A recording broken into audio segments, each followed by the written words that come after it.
Welcome to Crypt Zone. Hi guys, before we continue, remember to subscribe to my channel and to hit that bell icon if you want to get notified of any further uploads.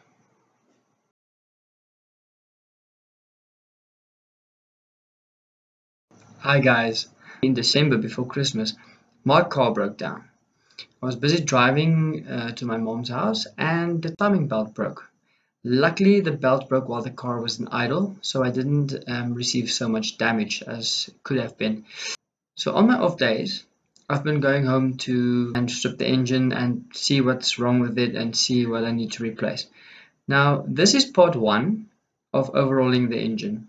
You will notice that at that time the comments were so bad and I honestly thought there was much more damage than what I actually saw today. So tomorrow I'm going to attempt to put the engine together and start it up.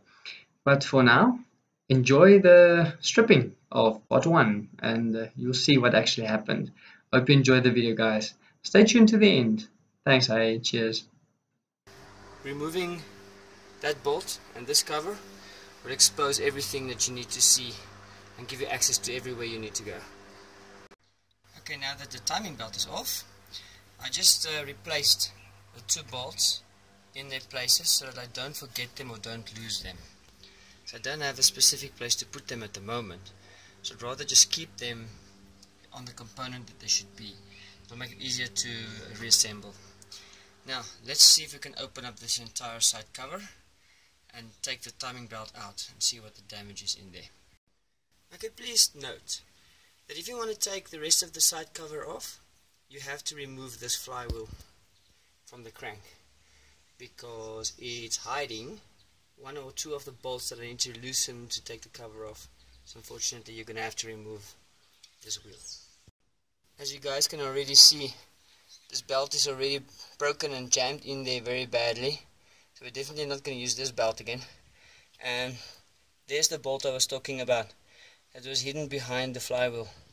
So let's quickly take that bolt out, remove this cover, and then we can take this belt out and see what the damage is on the water pump or what else is maybe damaged behind this cover. Okay, you guys see this? This is your part of your alternator's tension pulley. We have to take that one off as well because here where the belt is running on, there's a bolt for this cover behind it as well. So you can just take that one out. It's not going to be a problem, so we can get access to the bolt on that cover. Okay, well there's the timing belt, what's left of it. Yeah, nice job. Also now I've seen that the water pump is bent so badly that it's totally seized up. It doesn't even turn. So we're going to have to replace the timing belt, the tensioner on the timing belt because they go hand in hand, and a water pump so far. There's the water pump. See, it doesn't even turn. It's totally bent. It's supposed to go this way. It's not even in line. So yeah, we're gonna have to replace the water pump. Okay, so next up we're going to drain the engine oil. Release that plug on the engine sump and let all the oil fall into a nice oil pan. Okay guys, what we're going to do now, we're going to remove this tensioner, which is your timing belt tensioner. We have to try and take this pulley off because there's a piece of timing belt behind the pulley. I'm not sure if it's just around the shaft or if it's just wedged in there, but we're going to have to take that one off. And then we're going to remove the water pump. So we're basically going to take off everything on this side and get rid of it. And then we're going to see how we're going to remove this cover. We might have to take this wheel off as well. I think we might as well take it off. There's no reason for it to be there anymore. So the timing is already out. I don't have to be extra safe to keep the timing marks in place because we're going to have to reset the timing from scratch anyway. So we can take everything off, strip everything from the side, and just makes it just easier. Okay guys, the situation is as follows. The bolts on the water pump is to loose or out, but the water pump seems to me is bent so badly that we can't get the water pump out. I think it's stuck. I'm gonna have to see how I'm gonna get that water pump out. Now, I was just thinking, before taking off the entire head, we can actually see if the valves are operating normally by removing the tappet cover, and then we see if the valves are all moving and lifting in the same height and moving like it should. If that's the case, then we might not have to take the head off, which will save me a lot of money and save me a lot of time. So let's first take the head off, or take the tappet cover off and see what we can see. Okay guys, I don't want to celebrate too early, but it seems like all the valves are opening and closing normally. So that means nothing is bent. If no valves are bent, then the pistons will be fine. I turned the crank just now. The crank feels good. There's compression. It turns like it's supposed to turn. So the only damage we have to look at now is the water pump, timing belt, and I also want to change this thermostat that's sitting here somewhere, because I think the thermostat was the reason why everything happened in the first place. So yes, I'll wait for someone to confirm, but so far it seems like we might get away with not too expensive repair. I think the only thing that saved my ass is at the time when the belt broke, the car was idling. It wasn't under load or anything.